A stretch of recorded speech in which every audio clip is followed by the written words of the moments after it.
take your seats as soon as you can so we can get started. Last week we began a series on the 500th anniversary of the Protestant Reformation. And in her book, The Great Emergence, Phyllis Tickle writes, "For that matter, we tend to forget too that much of the passion as well as the theological underpinnings of the Reformation was disseminated by means of popular music. With the Great Reformation, as has been true with the Great Emergence, music was often a more effectual vehicle of transmittal than was the learned treatise or well-honed sermon." Being the preacher today, it stings a little bit, but as you know, one of St. Paul's great treasures is the excellence of our music offerings. And I have to admit that Tickle is actually right. And it gives me great pleasure to welcome my colleague, Dr. Stephen Plank, Professor and Chair of the Department of Musicology at Oberlin, who will enlighten us on the musical influences of the Reformation. Steve?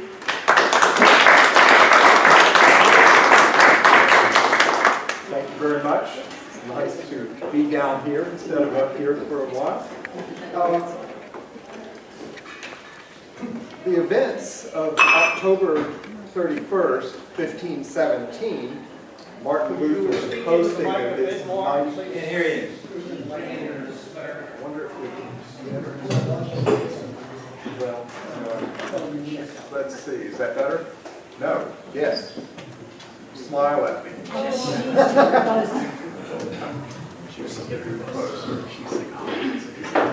Okay, we're going to try that. Better.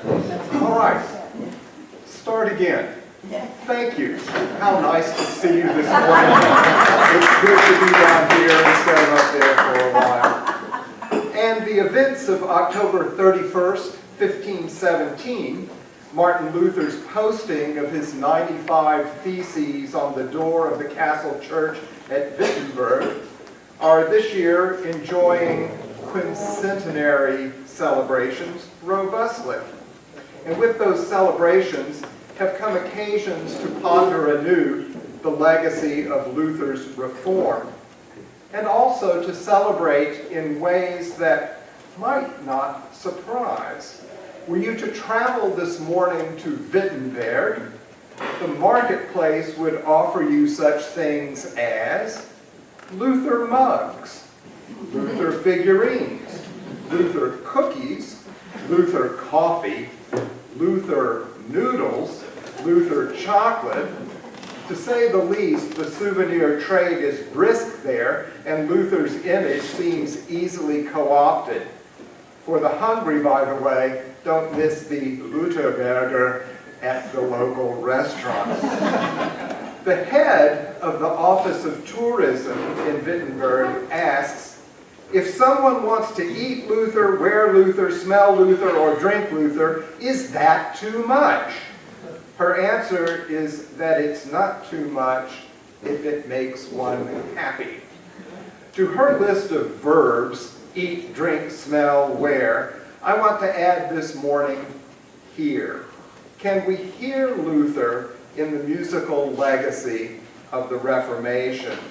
This morning we'll be exploring Luther's views on music, decidedly different from a number of his fellow reformers, as well as sample some of the different voices Lutheran music claimed. At the outset, it's important to give the Lutheran musical legacy a pride of place among the continental reformers. That in itself, of course, underscores the complexity of speaking about Reformation, for it exists on the continent in so many different forms. We can speak of the Zwinglian Reform, the Calvinist Reform, the Anabaptist, and of course, if we cross the confessional divide, we can talk about counter-reform. And even within Lutheranism itself, the subspecies of pietist and Orthodox Lutheran remind us how varied the hue. The variety of reforms will have certain musical things in common, especially an embrace of vernacular language and the primacy of text, but the contrasts themselves are bracing. For instance, Huldrych Zwingli, the Swiss reformer, was known to be quite musically gifted. His contemporary, John Urban Wies, writes, "I've never heard about anyone who in the musical arts, that is, in singing and all the instruments of music, could take it to hand as quickly as could he." But ironically, it is this most musically gifted of reformers who in his liturgical reforms of 1525 completely eschews music of all kinds in his liturgy, closes the door on music.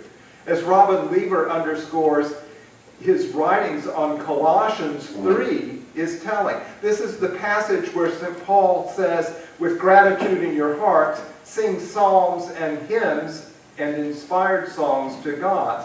What does Zwingli say about that? He says, "Here Paul does not teach us mumbling and murmuring in the churches, but shows us the true song that is pleasing to God, that we sing the praise and glory of God, not with our voices like Jewish singers, but with our hearts." Also in Switzerland, John Calvin kept a rather tight rein on music within the liturgy, though at least here there was music in the liturgy to be controlled. Calvinist worship admitted only vernacular, monophonic, unaccompanied metrical psalms, simple in style, verbal in their orientation. And we know this repertory today in hymn tunes by Louis Bourgeois. Think Old Hundredth, the doxology. Were you a Calvinist, you would be having a steady diet of that in the plainest servings possible. At home, Calvinists might indulge polyphonic versions of metrical psalms, but this was for domestic devotional use. In church, monophony was strict. So against this background of musical constraint formed in Switzerland, and from there, of course, into Puritan England as well, Luther's own rich embrace of music must stand in strong contrast. And we might see Luther's musical legacy emerge in several distinctive ways. So what we're going to do for a minute or two here is see what are the fingerprints of Luther's theology of music that set him apart from his Swiss counterparts. 1. Luther's embrace of music was hearty, seeing it again and again as a gift from God. Here, in a passage from his incomplete tract called Concerning Music, he underscores the gift, its ultimate source, and at the same time, he condemns Zwinglian extremes. He writes, "He who despises music, as do all the fanatics," reads Zwingli, "does not please me, for music is a gift and largesse of God, not a gift of men." Second, Luther's embrace of music is derived in part from his understanding of its power to affect the emotions.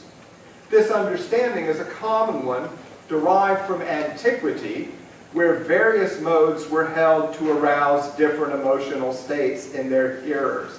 You can think about this as though if I want to arouse the populace into a warlike frenzy, all I have to do is reach down, pick up my harp, and play in the Phrygian mode, and it is accomplished, and so forth. Each mode had an emotional corollary. This is widely acknowledged, but some would view this power of music, its emotional tie, in a decidedly negative light, especially observing that emotional pleasure of listening, a sensual pleasure, could distract from higher things. The classic example of this is St. Augustine. He says, "When it happens to me that the song moves me more than the thing which is sung, I confess that I have sinned blamefully. and then prefer not to hear the singer. Pity my condition.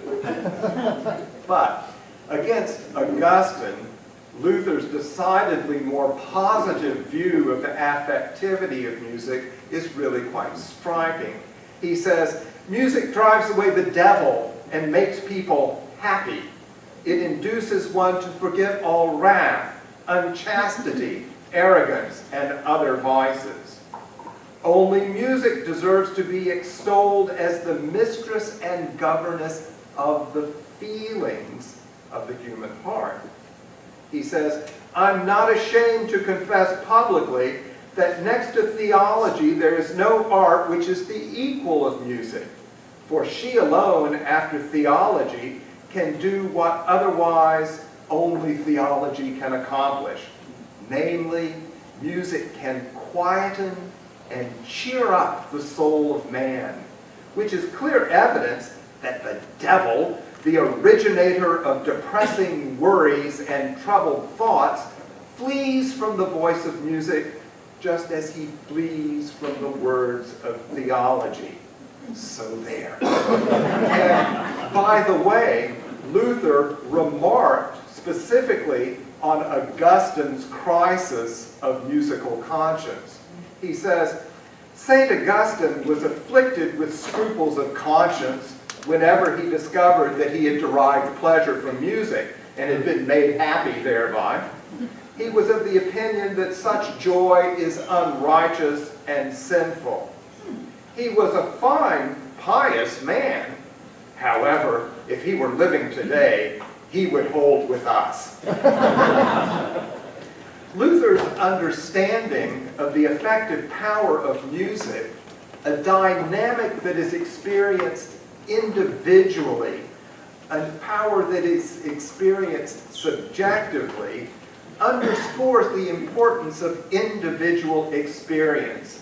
And this in turn seems to accord well with his own broader experience of life and the faith, and the premium he placed on authentic, personal faith itself.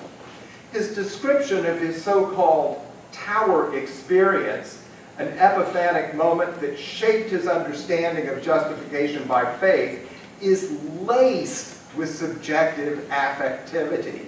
I won't go the long way around in quoting this document, but he speaks there of burning desire, cold blood, hate, an extremely troubled conscience, vehemently grumbling, exalting this sweetest word of mine, and, quote, all at once I felt I had been born again and extended into paradise itself through its open gates. Again, this is highly individual, highly emotional, highly affective, and it accords well with the notion that music is an individually emotive experience. What seems to converge in all of this are the subjective individual, the power of music affectively to move that individual, music listening as an individual experience, and the individual's embodiment of faith. Now, the third fingerprint in Luther's distinctions musically is that the concept of the individual is reinforced by the doctrine of the priesthood of all believers, a doctrine that has a strong democratizing effect on musical practice. This is most dramatically seen in the Lutheran emphasis on congregational singing, especially in the repertory of the chorale.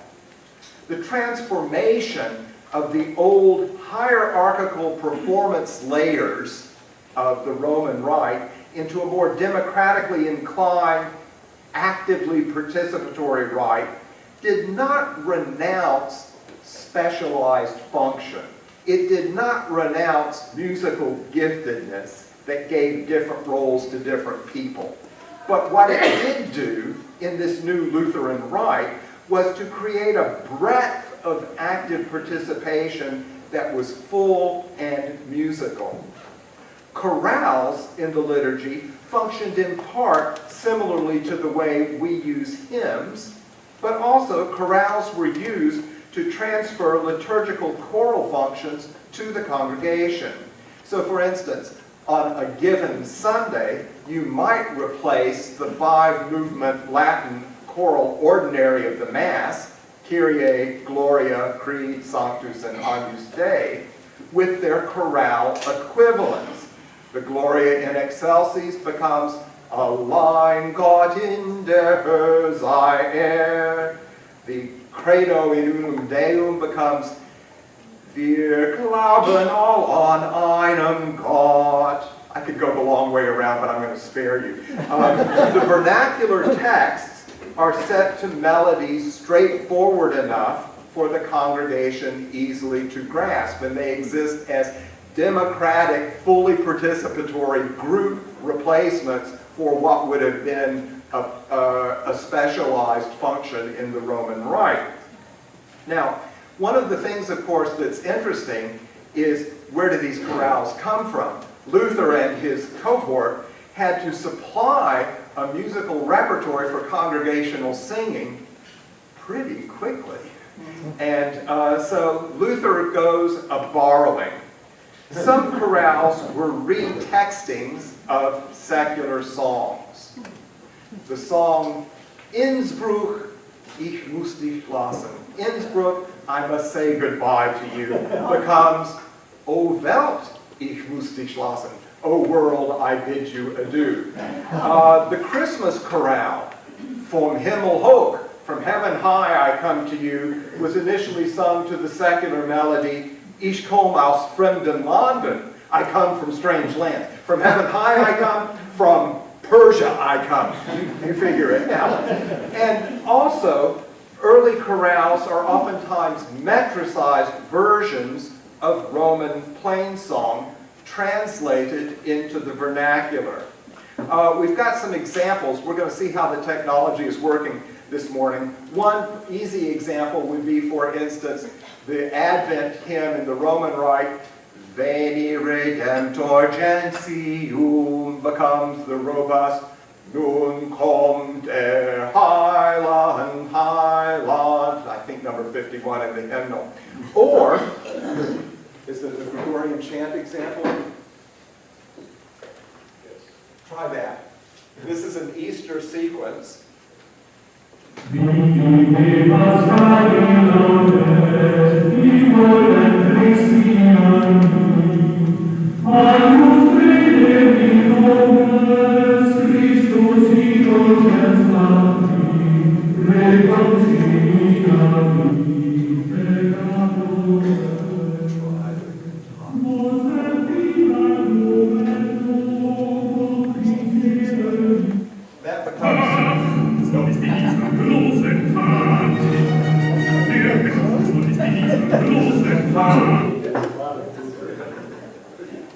We interrupt this program.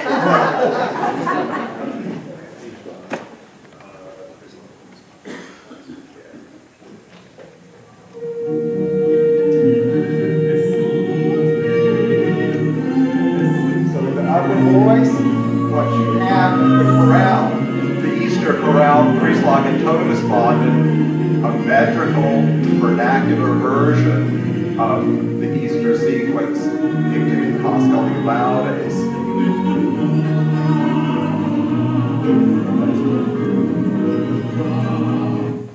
Now, these kinships are easily perceived, and this is advantageous in several ways.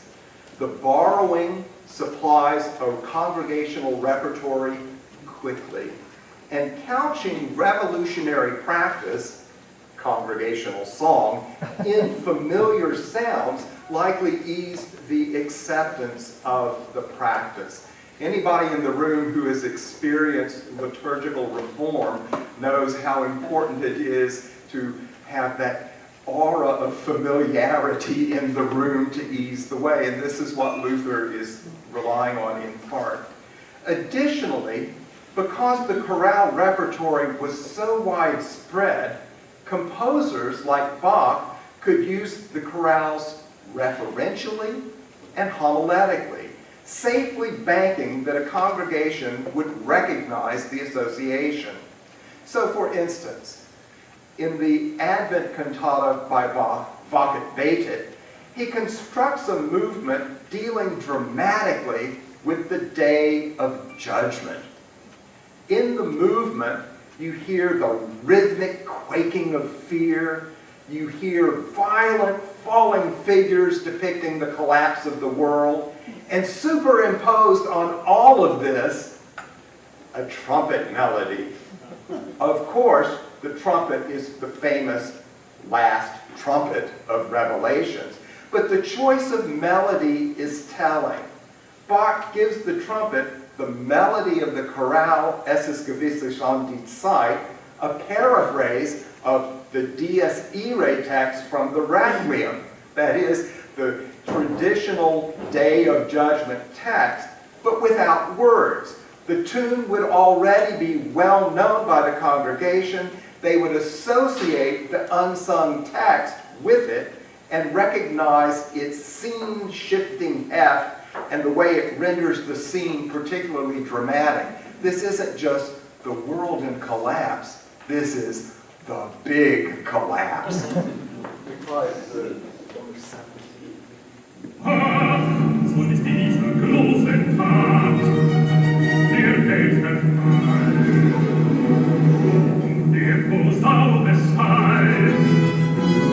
Day of Judgment. Everybody in the congregation is going, I get it.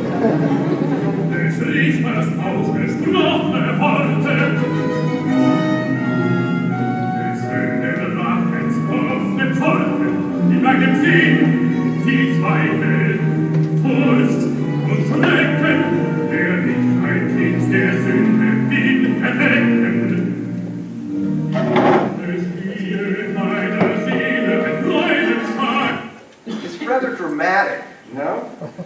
Even, dare we say, operatic. And in fact, Orthodox Lutherans of Bach's day would embrace fully this notion of operatic style in the liturgy. It was not without controversy in some sects, but sophisticated Orthodoxy had no problem with this whatsoever. This is a reminder of Luther's apocryphal, "Why should the devil have all the good tunes?" and the blurring of sacred and secular in a context where all in creation held the potential of consecration. This is a really important linchpin. We oftentimes point to the way that the Lutheran repertory draws on things that we today would see as secular. But to an 18th century Orthodox Lutheran like Bach, there were no categories of secular and sacred. Everything was worthy of being lifted up, and so we blur those categories that today seem so crystal clear. With that in mind, I want to move to a final point, namely that when we speak of a Lutheran musical legacy, we rightly speak less of a musical style than ideals which the musical styles convey. From the standpoint of style, the legacy is wide-ranging. We've already sampled, for instance, the operatic Bach. A few generations earlier, if we were to look at the music, say, of Heinrich Schütz, he offered Lutheran music that, apart from being in German, and not always even that, was little different from what Roman Catholic Venetians, like Claudio Monteverdi, was offering in the churches of Venice, all of it in the cutting edge of the new Baroque style on both sides of the confessional divide. If we were to put a Monteverdi solo aria against a Schütz concerto, very difficult to know the difference. And of course, Schütz, this golden age figure of Lutheran music, studies where? In Catholic Venice. He went there in part, he went there twice. He went the second time to escape the difficulties of the 30 Years' War. Not a bad idea. Now, in the 16th century, Luther's own favorites seem to have been the Franco-Flemish giant, Josquin de Prez, and the German Ludwig Senfo. I mentioned this with, I hope, particular clarity because Josquin is fully in the Roman rite. Luther's favorite is not one of his own. Luther is looking elsewhere. And among the things that Luther admired was a contrapuntal technique that took a pre-existent melody and sustained it in one voice. We call this the cantus firmus, the song that is held firm. And he says he admires that technique with other voices moving quickly around that sustained voice. It's a technique that was a signature trait of Roman Catholic music around 1500. Luther describes this procedure with both poetry and enthusiasm. This is what he says. Outstanding of this art of music is this, that while one voice continues to sing its cantus firmus, other voices at the same time cavort about the principal voice in a most wonderful manner with praise and jubilation, adorning the cantus firmus with most lovely movements.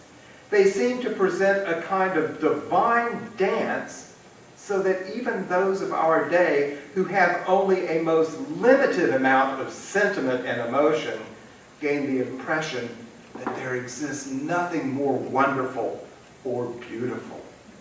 Those who are not moved by this are indeed unmusical and deserve to hear some dunghill poet. For those of you who are linguists, you'll like the original, merdi potam.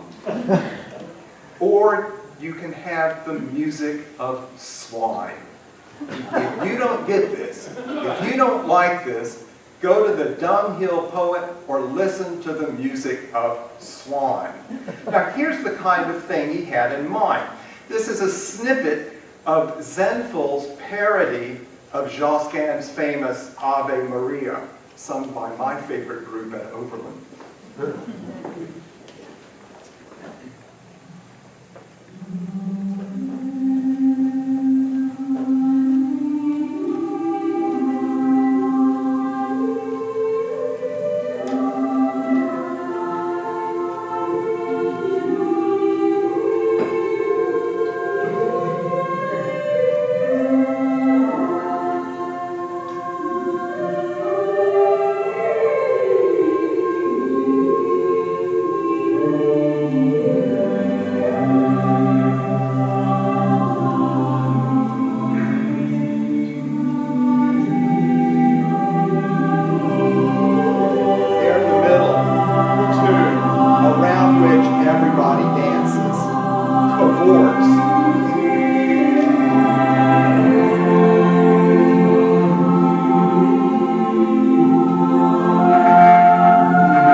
Foundational cantus firmus is a wonderfully compelling image, and it's not new.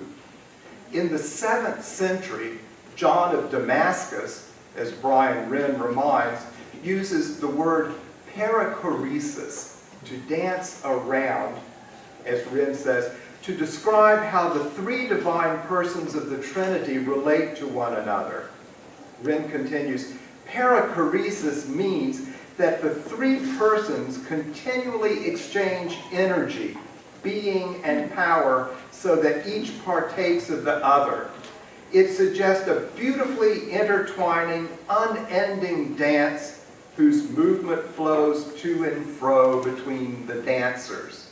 This is a terrific extrapolation from this notion of dancing in a circle and so forth. And some of you may know the apocryphal reference to Jesus in a circle dance and so forth. This notion of circularity as wholeness, circularity as the holy, circularity as the universal, the unending, all gets appropriated quite wonderfully poetically in any number of ways. Here, Luther, in talking about them dancing around each other, dancing around the voice together, is journeying in that direction, as does the modern commentator Brian Wren. I suspect Luther would have been fully comfortable with the direction that Wren is pulling this in, the notion of perichoresis as an image of the Trinity. But we might press it to further ends as well. Namely, the foundational Cantus Firmus reminds of Luther's consistent embrace of music as a gift of God. That is the foundational idea. The variety of voices around it suggests the variety of styles that share in the gift, moving harmoniously in the orbit of an ideal that has given us one of the richest musical traditions in the church. So, I'm going to press my pause button now. I'm going to thank Paul for his help with the technology, and we have time for some questions and some comments and some dialogue, and I'm happy to engage that. I'm also glad that Rich is in the room. So, any reactions or questions? Yeah.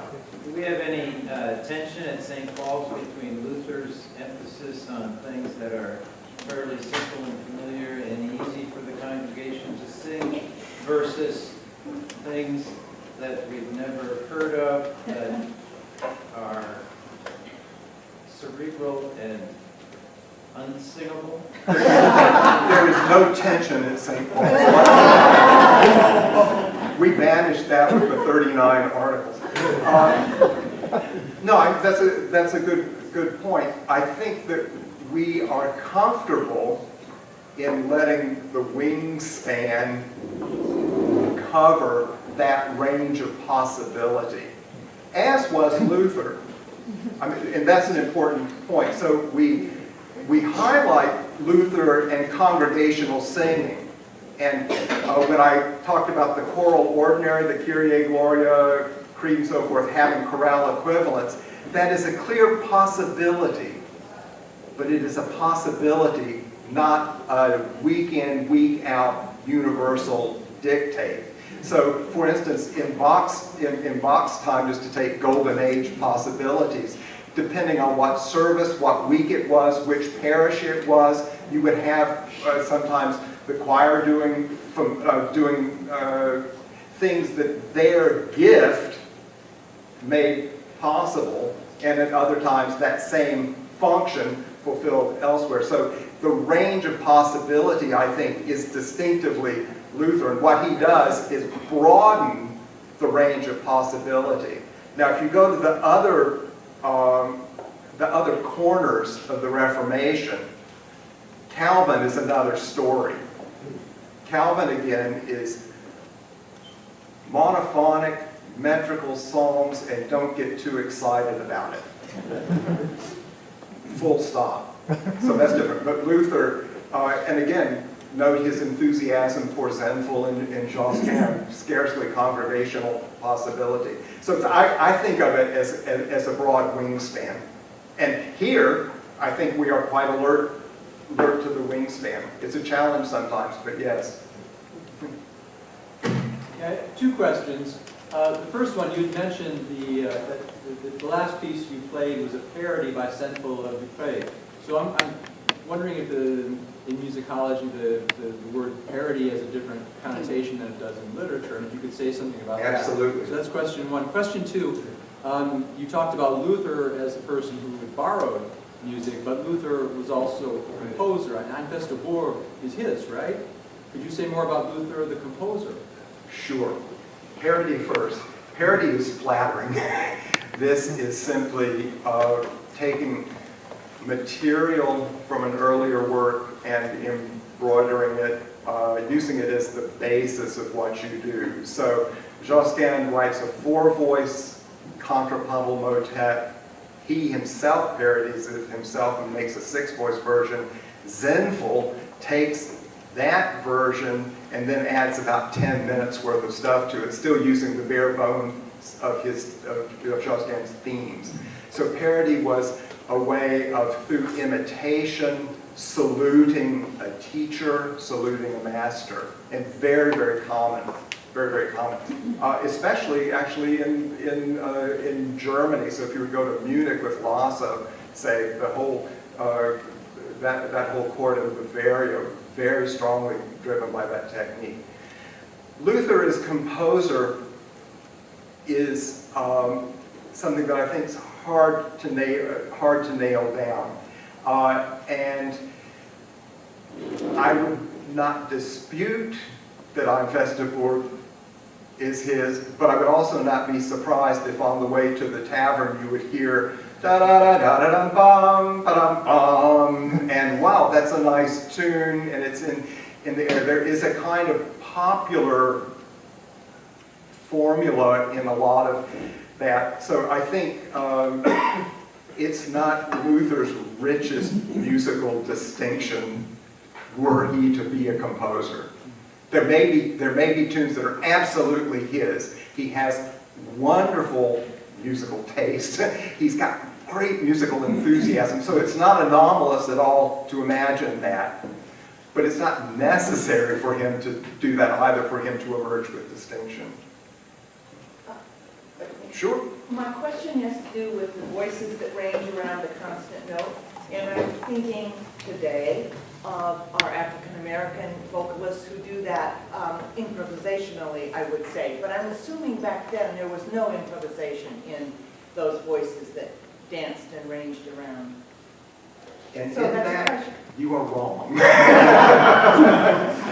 In fact, so what we're listening to is very closely controlled, composed counterpoint, but the same people who would compose in that closely controlled style would have the ability to improvise on chant tunes. In fact, it was very, very common that, say we had a stanzaic hymn or something like the Magnificat, so the choir would sing odd verses.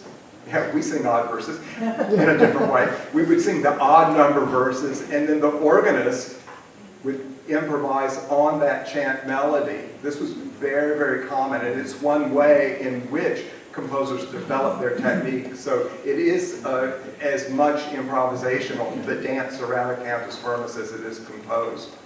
Yeah. Bill. Thank you for a fascinating presentation. I'm wondering if you could talk a little bit about government patronage of the arts back in those days. I know both Bach and Mozart eagerly sought court appointments as musicians.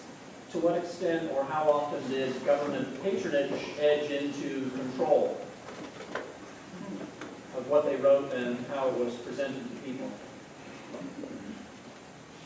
It's rather sectarian the way that plays out, and there is a municipal, I'm going to say municipal as much as governmental sense of that. So if we look at Bach, for instance, he'll end up in one city where he is at the church where pietism is the main hue, and this is a difficulty for him. He wants to write sophisticated operatic style music.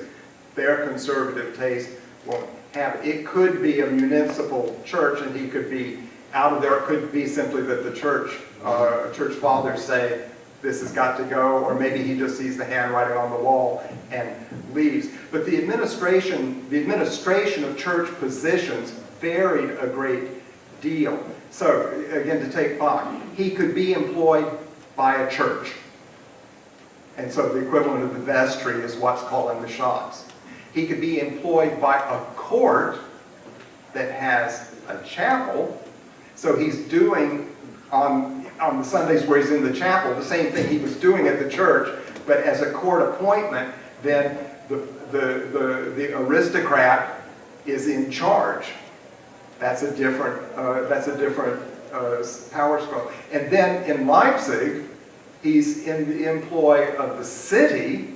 The city of Leipzig hires the Thomas Cantor, Bach is in charge of music at 3 different churches in a university city hired by the town. So all of those give different possibilities. But at the end of the day, I don't think it's so much a question of the person seated at the top of the heap calling a shot that says, Bach, you need to do this, as much as a well-established flavor of the place that he can either accept or not. It's also the case that Bach was oftentimes, with the magistrate in the room, Bach liked to go to court. When he went to Leipzig, he felt that he didn't get his just financial due, and so he in essence mounts a lawsuit and stops composing for a while. In his first 2 years at Leipzig, he composed a cantata every Sunday except in Lent. And in Lent, he's working on the St. John Passion. This is busy. This is quite an unusual output of things. And then, like someone presses a button, it just stops. One day, no more, and he starts re-performing music of his cousin. Why? He's off in court. He's off in court. And if that's not going well, I'll show him. So yeah, there is power play in the chronicle of this, but I don't think it's nearly so much a power play that directs the style as simply is administrative. Did he win his lawsuit? I don't think so. And in fact, you talked about him looking at for court appointments. He was eager to get a title of the king's patronage as a lever in that. Time for one more, and then I'm going to have to go upstairs. Is it possible to touch briefly on what influence Luther and the Reformation had on the Anglican Church and our musical traditions? Sure. So there are a couple of points of overlap. Cranmer was profoundly taken with the Lutheran reform. Cranmer had a German wife, right? Cranmer had a wife, and Lutheranism made that possible. And so you can trace liturgical things in the Book of Common Prayer that have a Lutheran tinge, largely through Cranmer. Musically, the biggest overlap is not so much Luther, but metrical psalmody, because the exiles during Mary's reign who went to Geneva, they're imbibed deeply in this metrical psalm tradition, and so the English Puritan tradition, and of course that's going to have a lockhold on England in the 17th century, in the Republic and the Commonwealth for quite, 11 years or so. That tradition is quite vibrant. Well, it's hard to say metrical psalms are vibrant. It's quite strongly present. And it's interesting that composers survive the whole range of things. So someone like Thomas Tallis would have served how many different monarchs? Henry VIII, Edward, Mary, Elizabeth, and the piety, of course, is enormously different. So with Henry VIII, he's writing very elaborate old Roman Rite stuff, but then he also turns around and for Archbishop Parker writes a set of metrical psalms that you may know in Vaughan Williams' Fantasy on a Theme by Thomas Tallis. Same tune. So yeah, those points of overlap are pretty strong. Steve, will you say one word about the concert on October 28th? Yes, it's 7:30. 7:30, October 28th. There is going to be a period ensemble performance of Lutheran cantatas from the 17th and the 18th century at St. Paul's, 7:30. It's a set of Oberlin students and some Cleveland players coming together to celebrate the 500th anniversary.